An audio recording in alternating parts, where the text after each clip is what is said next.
Ayan, nag-aayos na si Madam para pumunta sa party. Mag-lipstick muna tayo at ang aking gagawin na ibang lagay sa aking mukha mamaya ay itong lipstick lang din na ginamit ko. Ayan. Para maganda tayo, maglagay tayo ng blush on. Ayan lang din ang ating gamitin. Ayan. Diba nakakatawa, parang tipid na tipid tayo. Pero ang ganda naman ng kinalabasan. Ayan nga. Ginamitan ko lang siya ng daliri para sa aking blush on. Ang regalo. Ang regalo niya ay bag. Isang bag. Para bag. Ayan, naayos ko yung aking damit para makaalis na kami. Dito na papunta na rin kami sa venue. At ito na. Nandito na kami sa venue. Nakarating na kami ngayon. At ang saya-saya dahil nagkita-kita kami ng aking mga kasangkay at kumari. Ayan, nagmanong mga junakis sa mga tita. Ang anak ko ayaw ang pag-video, pinagagalit sa akin. At ayan na nga, nagbiso-biso, nagmanong. At ayan, nagbigay na si Madam Areli ng kanyang lalagyanan para sa bloopers.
Kasi hindi siya marunong sayaw. Yun ang tatay niya naman. Yun ang ganda ng pagka-design. Tapos kung alam niyo lang guys, yung soundbox na pala sa kanila. Nagpapaagin na sila. Happy birthday to you. Happy birthday. Happy birthday. Happy birthday.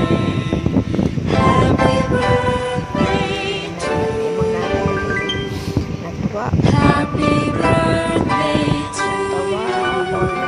Happy birthday to you. Happy birthday. Happy birthday. Happy birthday. 18,000 pala.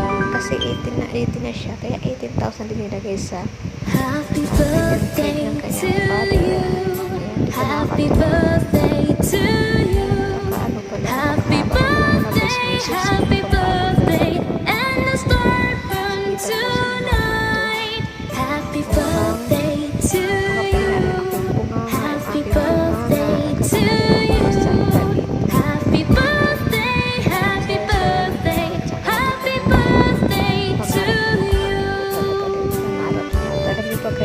mamimili siya ng kanyang magulang kung pera ba o Happy birthday to you.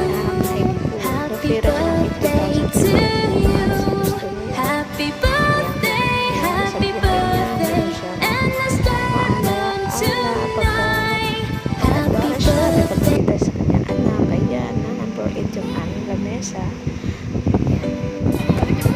Kainan namin kami sa wakas, mga nagutom na. Ito pala ay ang sarap ng mga pagkain niya. Dahil pagkain ang sarap lang ng mga ano dyan, ang sarap-sarap ng pag-dessert. Sobrang busog ko dyan kaya sininapasan ko mali kasi isang sandukan na kaya inamihan ko na. Inamihan ko na parang di ako magiting. Ayan, diba? Ang saya-saya. Dahil nabusog talaga ako dyan sa party na yan. Kung alam nyo lang guys, halos din ako makakatayo sa sobrang busog. Ayan, nag-misis na yung kanyang mother. Tsaka nakakatawa yung misis ng kanyang mother dyan. Kaya tuwang-tuwa kami mga kasama. Dito pala nakakatawa sila kasi karang magkakapatid na sila kapag nag-uusap sila. Ang nasabi ng kanyang mama ay mas mahal pa daw sila kaysa kanyang asawa. Kasi dalawa lang magkakapatid yan sila. Isang babae, isang lalaki. At saka yung nag-host dyan, kanyang ninang lang din. Kaya okay naman ang kinalabasan. Magaling mag-host, magaling din. Kaya na-inaantok na ako makaka-voice over dito guys. Sige, malapit na matapos. Ayan, diba? Dahil nyo ngayon naman, nag-ano na sila, diba? Shot na yan. Salita na yung kanyang tatay tungkol sa kanyang anak, kung ano yung gusto ng anak niya.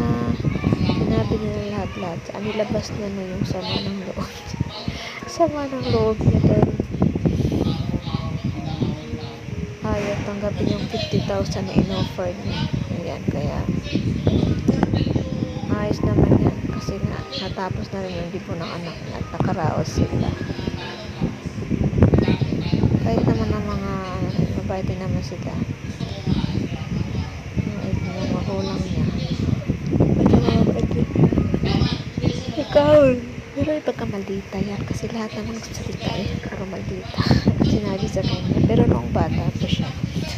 Ngayon, mabait na siya dahil 18 years old na siya.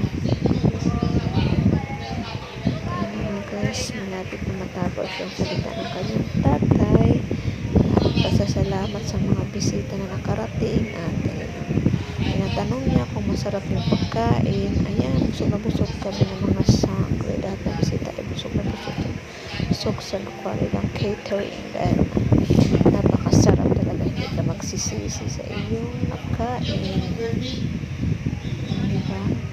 Kahit simple lang kasi sila lang pero ang ganda ng pagkakaroon, diba?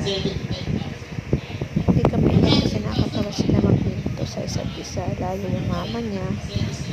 Ganun din pag nagkwento ang tatay niya, pasaya ka. Ayan, lahat nag-asikaso niya ng kanyang anak na pinamagiging. Kaya kahit paano na iraos nila dahil nga matagal na nila pinaghandaan. Kaya bago mag-ibo ay naayos nila lahat yung mga gagamitin nila dyan sa venue. Tsaka nakakatipid sila kasi yung gamit nila na mga soundbox lahat dyan sa kanila. Bali ang pinayaran ng talaga nila dyan ng venue. Natin malaman kung magkano nila nila, pero malaki din siguro kasi sa maliit na siya, maganda naman yung place kasi sa Sunrise Pool Road yung lugar niya. Nakaantok pa ako guys, tagal-tagal pala ng mga pinagkakawa katagal yung voice over ko na pagpasisahan nyo na ako kasi 10:30 na, kaya malapit na ako makatulog dito, nakakasalita ay naantok. Pasalamat na ng kanyang father at ang ito pala highlights lang to, hindi pa to ang full video na debutante. Meron pa tayong hihintayin na susunod na upload ko. Ang pinakabuong upload, complete na upload ay doon ko ipapanood sa inyo sa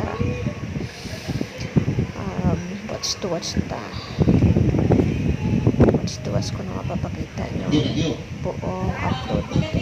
Thank you na rin debutante at nagpapasalamat siya dahil may raos na yung kanyang birthday at masaya siya. Dahil lahat na gusto niya ay nasunod. Ayun. Tsaka ang ganda-ganda ni Kaori, diba? Simple lang, ganda ng damit niya. Masaya niya. Dapat yung kapatid niya napapaiyak dahil sa ginawa ng papa. Tinanong siya kung ano yung masabi sa atin. Napaiyak na yung kanyang kapatid. Ayan na guys, stop natin yung ating voiceover kasi malapit na rin matapos yung kanyang pagpapasalamat. At hanggang dito na lang yung aking salita rin kasi napapagod na rin yung aking malapit na talaga matapos yung kanyang pagsasalita. Tatapusin na rin yung ating voiceover dito kasi nagkakamali na rin ako ng bigkas. Kaya hindi ko malaman kung naantok na ako na nakatingin na yung mata ko na makasalita dito. Naantok na talaga ako guys. Kaya ako din naman ang pasalamat ng importante. Happy birthday. Happy birthday. Masaya-saya namin dahil ito ngayon ay nagsama-sama naman kami. Thank you very much sa inyong pag-ibigay sa amin. Lahat ay nandito. Ang unang natin si Jenny. Ayan. Picture na kami. At yan nga lang. Yan. Quick shot yan. No? Quick shot. Yan mga friend ko. Mga sangkwi. Magkakanto like me.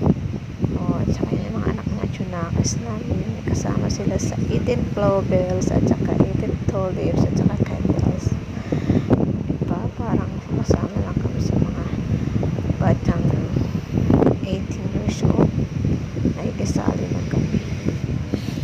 Yan. Nagsisaya namin dahil kumplito lang kami. Kulang lang kami isang sangkoy.